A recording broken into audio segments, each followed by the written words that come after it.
भाई ये मिठाई 1 मिनट याद रखना, मैं अभी आ रहा हूँ। ठीक है।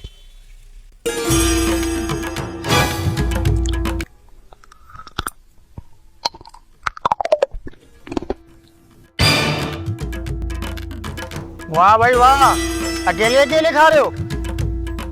आप भी खा लो।